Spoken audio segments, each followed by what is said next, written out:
하나님의 말씀 요한복음 1장 45절로 51절입니다. 가정에서 온라인 예배를 드신 분들도 모두 일어나시고 예배 요원도 모두 일어나셔서 요한일서 1장 45절로 51절을 다 같이 합독 봉독합니다. 시작. 빌립이 나다네엘을 찾아 이르되 모세가 율법에 기록하였고 여러 선지자가 기록한 그 일을 우리가 만났으니 요셉의 아들 나사렛 예수니라. 나다네엘이 이르되 나사렛에서 무슨 선한 것이 날 수 있느냐. 빌립이 이르되 와서 보라 하니라. 예수께서 나다나엘이 자기에게 오는 것을 보시고 그를 가리켜 이르시되 보라, 이는 참으로 이스라엘 사람이라. 그 속에 간사한 것이 없도다. 나다네엘이 이르되 어떻게 나를 아시나이까. 예수께서 대답하여 이르시되 빌립이 너를 부르기 전에 내가 무화과나무 아래에 있을 때에 보았노라. 나다네엘이 대답하되 랍비여, 당신은 하나님의 아들이시오 당신은 이스라엘의 임금이로소이다. 예수께서 대답하여 이르시되 내가 너를 무화과나무 아래에서 보았다 함으로 믿느냐. 이보다 더 큰 일을 보리라. 또 이르시되 진실로 진실로 너에게 이르노니 하늘이 열리고 하나님의 사자들이 인자 위에 오르락 내리락 하는 것을 보리라 하시니라. 아멘.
가정에서도 식구들은 모였으면 이번 좋은 기회를 삼으시고, 자, 가정에서 예배 드린 분들 사랑합니다 하세요. 사랑합니다.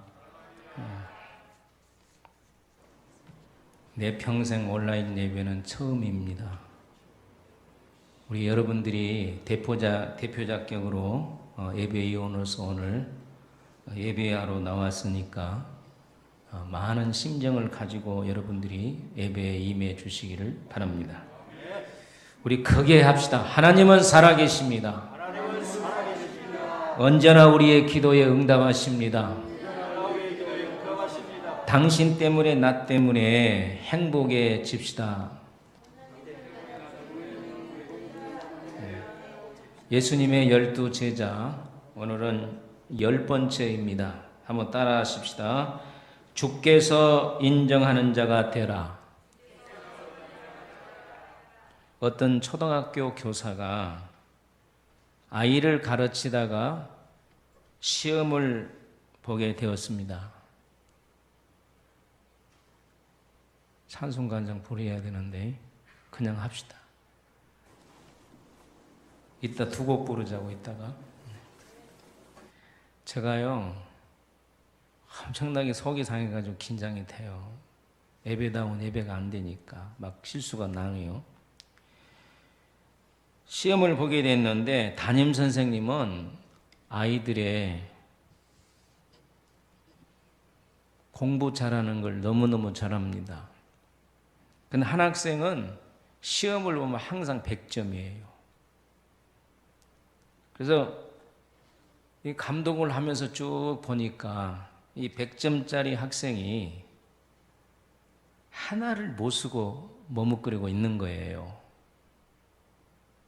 쉬운 문제인데 옆에 있는 친구가 다 쓰고 내 것 봐. 자꾸 발길질하고 손길질하면 내 것 봐라고 그런 거예요. 근데 이 100점짜리 친구는 안 봐. 이렇게 자꾸 흔들면서 거부를 해요. 한참 있다가 가르쳐 준 걸 쓰는 거예요. 선생님이 이 아이가 시험이 들었구나. 시험지를 이제 거둔 시간이 돼서 하나씩 내는데 이 아이는 얼굴이 뻘개져가지고 시험지도 안 내고 있는 거예요. 마지막으로 시험지를 내면서 선생님 하나가 생각이 안 나서 옆에 아이 거 뺏겼어요. 빵점 주세요. 그렇게 말하는 거예요. 아마 미션 슈쿨인 것 같아요. 선생님이 이렇게 말했습니다. 내가 마귀의 시험을 이기려고 얼마나 애쓰는 걸 내가 보았다. 너는 시험을 베껴서 쳤지만 나에게 빵점 주라고 하는 말 때문에 너는 이겼다. 너는 참으로 정직하다 하면서 끌어안고 울었다는 것입니다. 정직이라고 하는 것은 사람의 마음을 뭉클하게 하는 것입니다. 본문에 보면 빌립의 전도를 받고 찾아온 나다네엘을 주님이 칭찬을 하셨습니다. 뭐라고 칭찬했냐면 보라 이는 참 이스라엘 사람이라. 그 속에 간사한 것이 없도다.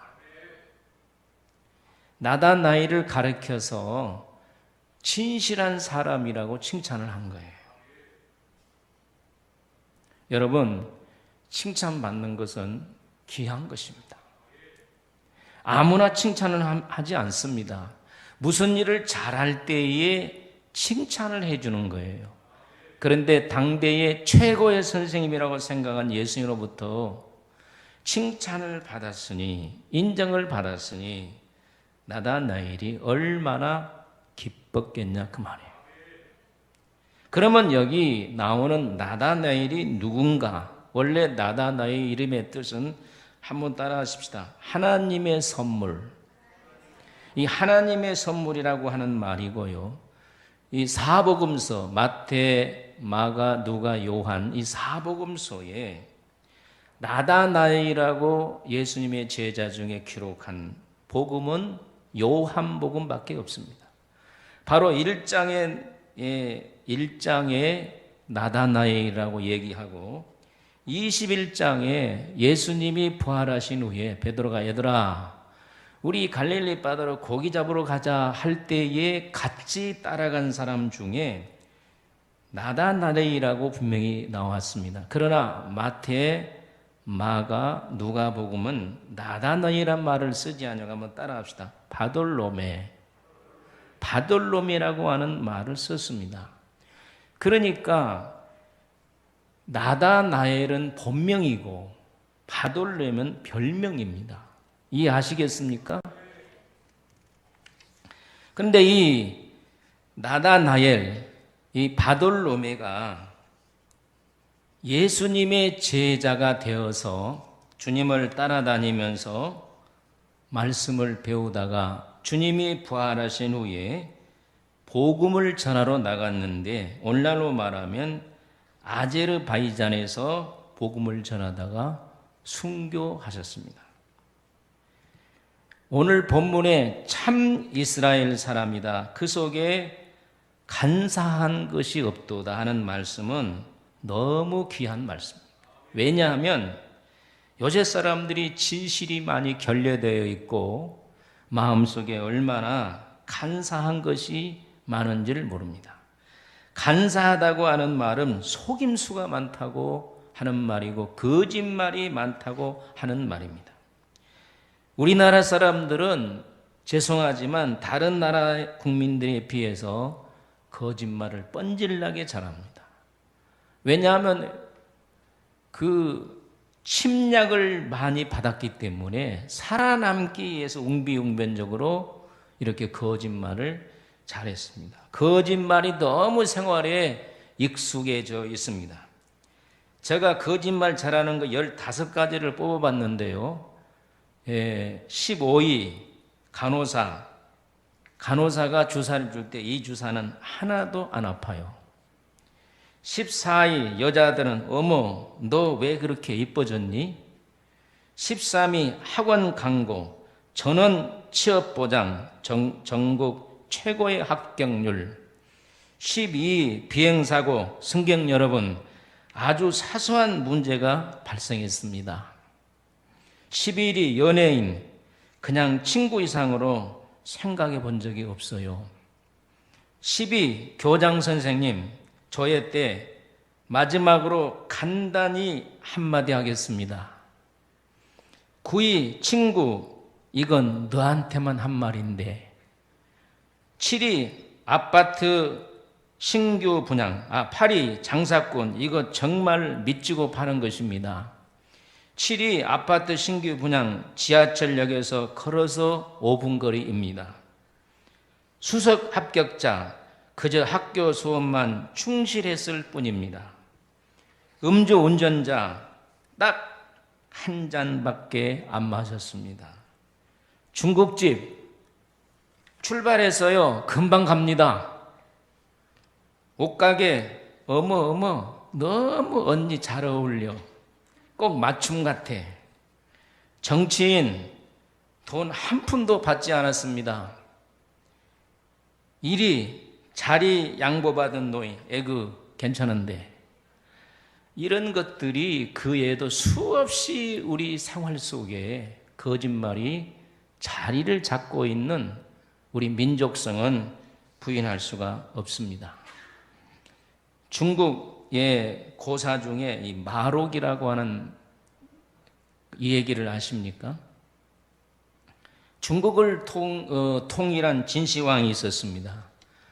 진시황이 병이 들어서 죽게 되었을 때에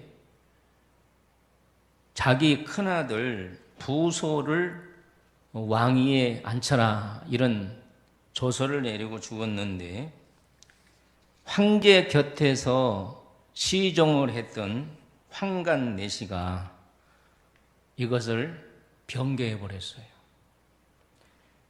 저 부소가 왕위가 되면 나의 비리가 들통나고 나는 쫓겨갈 줄도 모른다. 그래서 영리한 부소 태자를 죽여버리고 멍청한 우매한 호해를 천자로 추대를 했습니다.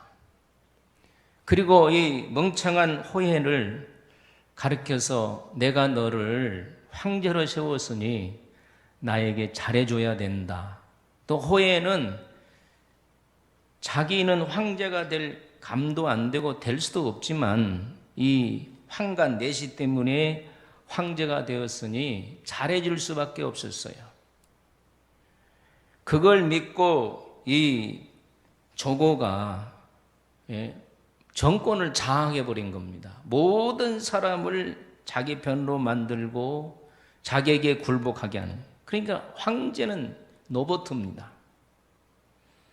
모든 사람이 황제에게 잘 보이려고 하는 것이 아니고 이 부고 내시에게 조고에게 잘 보이려고 하는 것입니다. 어느 날 서쪽 지방에서 노루 한 마리가 진상품으로 와 있습니다. 이 조고가 자기의 힘이 얼마나 센가 하는 것을 알아보기 위해서 황제에게 황제 폐하 서쪽 지방에서 말 한 마리를 가져왔습니다. 그러니까 황제가 허허 웃으면서 이건 말이 아니고 노루구만. 그러니까 아닙니다. 이것은 말입니다. 여러분, 조고는 말이라 하고 황제는 노루라고 하니까 그러면 대신들에게 한번 물어봅시다. 대신들이 나와서 권세가 많은 조고의 눈치를 보는 사람은 말이라고 하고, 그래도 대쪽 같은 성품을 가진 사람은 노루라 하고, 황제가 쭉 분위기를 보니까 모두 다 사람들이 말이라 그런 거예요. 그러니까 그 위세에 눌려서 중과부적으로 이길 수 없다는 걸 깨닫고 황제가 말이네요 했어요. 그리고 조고가 이 조회가 끝난 후에 말이라고 우긴 사람은 다 죽였다는 말입니다. 권력에 무서워서 거짓말을 했다는 거예요. 오늘 우리가 이런 이 어려울 때, 힘들 때 오늘 우리가 모면하기 위해서 거짓말하는 것이 우리나라의 민족성에, 우리들의 삶 속에 많이 스며져 있다고 하는 사실입니다. 1992년 미국에 LA 폭동이 일어났습니다. 흑인들이 우리 한인 가게를 얼마나 많이 방어하고 또 물건을 약탈해 갔습니까? 나중에 정부에서 보상을 했습니다. 보상을 했는데 한인들이 말이에요, 땅을 치면서 후회했다는 거예요. 왜 그러냐면 평상시 장사가 잘 될 때에 세금을 토탈했다는 거예요. 100만 원 벌면 10만 원 벌었다고 보고하고 세금 내고. 근데 세금 내는 것에 의해서 보상을 하니까 이거 어떻게 할 수 없이 받지를 못하고 땅을 쳤다는 그런 역사적인 사실이 기록되어 있습니다. 오늘 우리 하나님을 믿는 사람은, 구원받은 사람은 하나님의 성품을 본받아야 됩니다. 예수님의 성품을 본받아야 됩니다. 그것이 또 성령의 열매 중에 하나입니다. 그것이 뭐냐? 따라하십시다. 진실. 우리 마음속에 간사가 없는 것, 이것이 오늘 우리가 본받아야 될 예수님의 성품입니다. 여러분, 우리가 잘 안 대로 구약에 야곱 보세요. 야곱의 이름은 뒤꿈치를 잡는다, 또 간사한 사람이라는 뜻입니다. 얼마나 야곱이 간사했습니까? 얼마나 거짓말을 잘했습니까? 얼마나 거짓말을 잘했던지 아버지를 속이고 형을 속이고 장자권을 빼앗고 축복권을 빼앗고 외삼촌 집으로 도망가서 20년 만에 돌아올 때 형이 자기를 죽인다고 했어요. 그래서 20년 동안 그 모은 재산의 자녀들 다 없어질 판이잖아요. 그래서 약복 강변에서 하나님 앞에 씨름을 했습니다. 저녁 내 씨름 기도가 뭐냐면 축복해 주세요. 환난을 면하기 위해서 이 기도예요. 천사가 새벽까지 씨름기를 하다가 야곱이 안 노니까 환도표를 쳐서 나를 놓으라 그랬잖아요. 그래도 나를 축복해 주세요. 복을 주셔야 내가 놓겠습니다. 너의 이름이 무엇이냐? 야곱입니다. 너의 이름을 다시는 야곱이라 부르지 않을 것이다. 할렐루야. 너의 이름을 이스라엘이라 부르리라. 할렐루야. 이것은 야곱에게 축복은요, 물질 축복이 아니에요. 성품의 변화의 축복이에요. 이제는 너가 너를 형을 속이고 사람을 속인 간사한 자가 아니라 하나님과 겨누어 이기는 진실한 사람이 되라는 거예요. 여러분, 하나님을 닮은 사람은 진실합니다. 그러나 마귀를 닮은 사람은 사기꾼입니다. 에덴 동산에 들어왔던 마귀가 사기꾼이잖아요. 예? 가장에서 들어와서 거짓말로 유혹했잖아요. 그 속에는 더러운 거, 간사한 거, 거짓말이 가득했잖아요. 오늘 우리 하나님을 믿는 사람은 나다나엘처럼 속에 속임수가 없어야 됩니다. 간사함이 없어야 됩니다. 사기성이 없어야 됩니다. 사랑하는 성도 여러분, 여러분과 내가 진실해지기를 원합니다. 진실하려면 우리 속에 믿음이 있어야 됩니다. 원래 진실이라고 하는 말이 네티너는 시인의 세라라고 하는 말입니다. 이 시인의 세라라고 하는 말은 밀칠이라는 뜻이에요. 뭐냐면 도자기 같은데 이렇게 깨진 데 밀칠하는 거. 이 밀칠이라는 말에서 이 진실이라고 하는 말이 나왔습니다. 영어로 번역하면 sun tested입니다. 햇빛에 시험해 보다 이런 뜻입니다.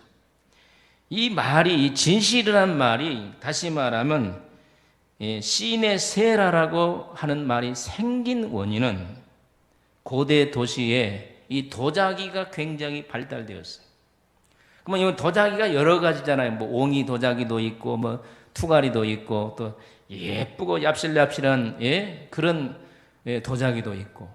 그런데 이 도공이 도자기를 만들 때 이렇게 뭐 두꺼운 거 말이에요. 뭐 항아리 같은 거나 이런 것은 만들어서 구우면 잘 깨지지 않습니다. 그러나 아주 값비싼 도자기를 만들려고 하면 얍실얍실 해야 되잖아요. 그 얍실얍실하신 한 도자기를 만들 때도 문제가 되지만 굽고 나서도 이것이 금이 가는 경우가 많다는 거예요.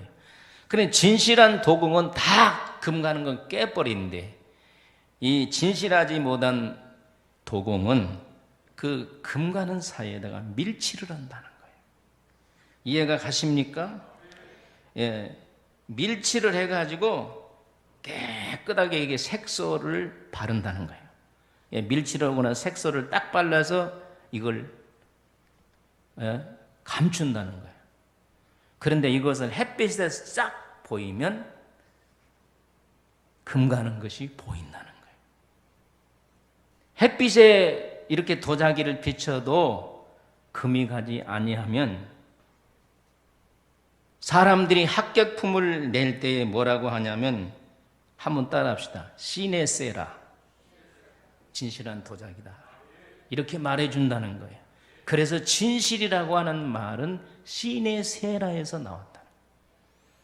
여러분 오늘 우리가 진실하고 하는 것은 속에 거짓을 숨기는 것이 없는 것입니다. 사실 그대로. 할렐루야. 예수님께서 나다나엘을 향해서 네티너로 시네세라라.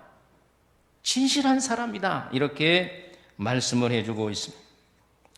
어느 독실한 기독교인이 설랑탕집을 내게 되었습니다. 이 장사를 인수받아 가지고 설렁탕집을 할 때 하나님 앞에 약속, 하나님 나는 절대로 설렁탕에 가짜를 섞지 않겠습니다.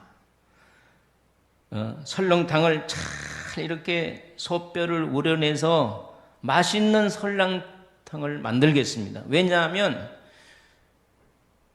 눈가림으로 봉사하지 말라 그랬잖아요. 죽게 하듯 하라고 했잖아요. 그래서 모든 손님을 나는 주님께 하듯 이렇게 대접하겠습니다. 그리고 첫날 딱 개업을 했다는 거예요. 근데 주방장이 하루 동안에 이 설렁탕 국물을 만들었는데 거기다가 프림도 집어넣고 설탕도 집어넣고 아주 그냥 주인님, 사장님 아주 멋진 설렁탕을 만들었습니다. 어떻게 만들었냐? 프림도 넣고 설탕도 넣고. 그래서 밖에다가 편말을 붙일 때 오늘 휴업합니다 하고 설렁탕 국물을 다 쏟아버렸다는 거예요. 이 소문이 알게 모르게 퍼져서 지금까지 그 설렁탕 집은 유명한 설렁탕 집이 되었다는 것입니다. 여러분, 정직한 자를 하나님이 축복하신다는 간증입니다. 우리 다 같이 48절을 한번 읽어보도록 하겠습니다. 자, 시작. 나다나엘이 이르되 어떻게 나를 아시나이까? 예수께서 대답하여 이르시되 빌립이 너를 부르기 전에 내가 무화과 나무 아래에 있을 때에 보았노라. 나다나엘이 빌립의 전도를 받아서 올 때에 참 이스라엘 사람이도다. 너 속에 간사가 없다. 이렇게 칭찬해 주니까 이 나다나엘 어디서 저가 이렇게 진실하고 또한 거짓이 없는 것을 알았습니까? 하고 물은 거예요. 너가 무화과 나무 아래 있을 때 보았다는 거예요. 그러면 나다나엘이 무화과 나무 밑에서 뭐 했다는 말이에요? 화투 쳤다는 말이에요? 낮잠 잤다는 말이에요? 무화과 나무 밑에서 연애하고 있었단 말입니까? 이스라엘 성지 가보니까 이 무화과 나무가 참 많더라고요. 무화과 나무 밑에서 사람들과 모여가지고 잡담했다는 말입니까? 아니란 말이에요. 그 무화과 잎이 쫙 가려져서 아무도 보이지 않는 그곳에서 나다나엘은 기도했습니다.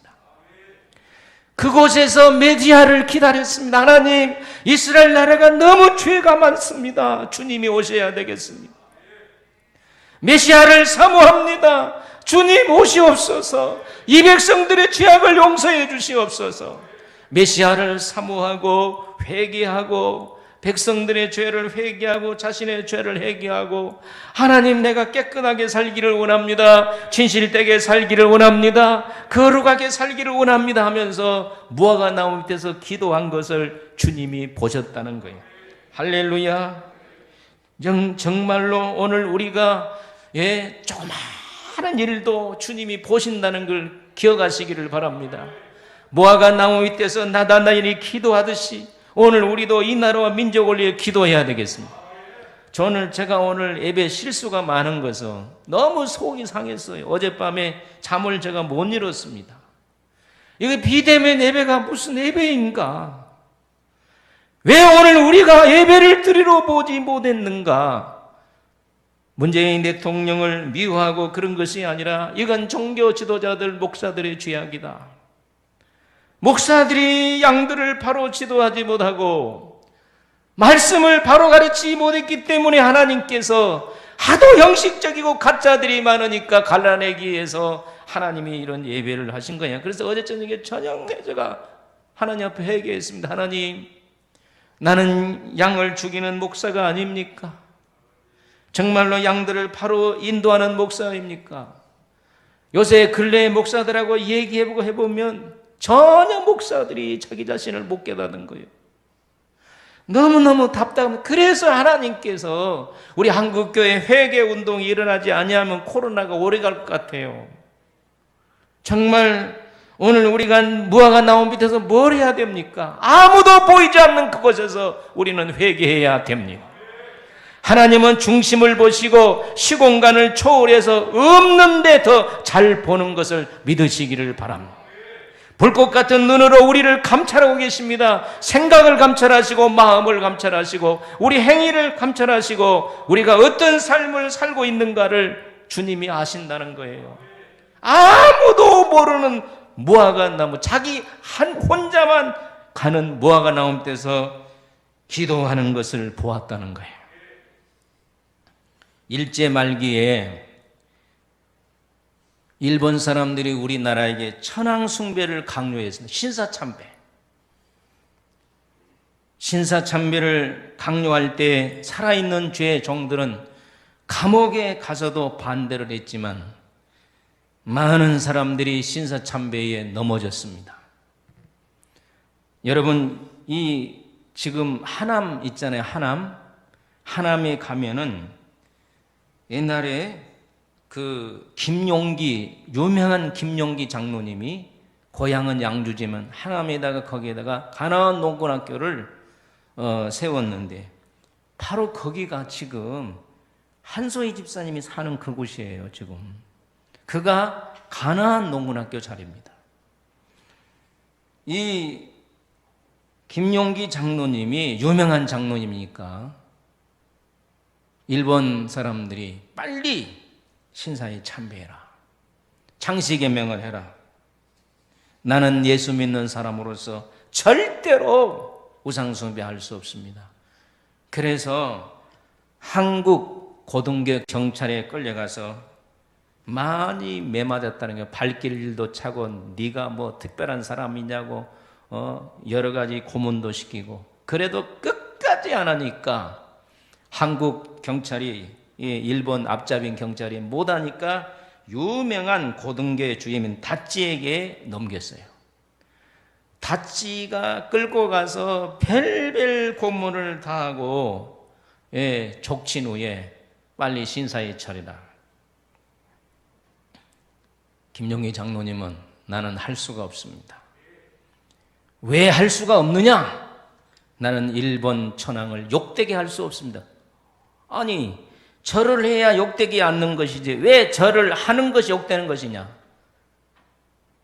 만약에 내가 절을 하면서 속으로 일본 천황을 욕하면 그거에 어떻게 진정한 경배가 되겠습니까? 그렇죠? 차라리 내가 당신이 섬기는 신사에게 절하지 않고 욕 않고 내가 믿는 하나님도 욕을 안 먹는 것이니, 하나님께 이름을 높이니 안 먹는 것이니 내가 하지 않는 것이 서로 좋은 것이 아닙니까? 그러니까 이 고등교회 형사 다찌가 가만히 생각해 보니까 그 말이 맞는 것 같아요. 여러분요, 하나님이 역사하면 사람의 생각도 헷갈리게 만드는 거예요. 맞는 말인 것 같아. 인사하거나 속으로 막 아시죠?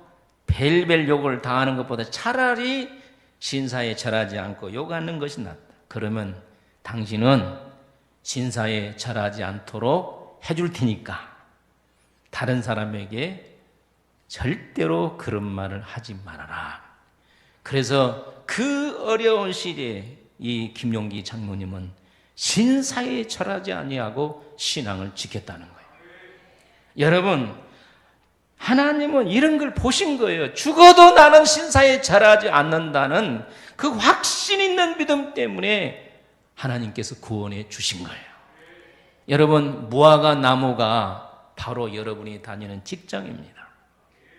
여러분이 다니는 여러분이 사업하는 사업장이고, 무화과 나무가 바로 여러분의 가정이고, 저는 무화과 나무가 우리 교회고, 공부한 학생은 학창이 바로 무화과 나무예요. 무화과 나무 밑에서 오늘 우리는 뭘 해야 되겠습니까? 죄 지어야 되겠습니까? 겉모술수 해야 되겠습니까? 하나님을 욕보여야 되겠습니까? 우리는 무화과 나무 밑에서 나다넬같이 기도해야 될 줄로 믿습니다.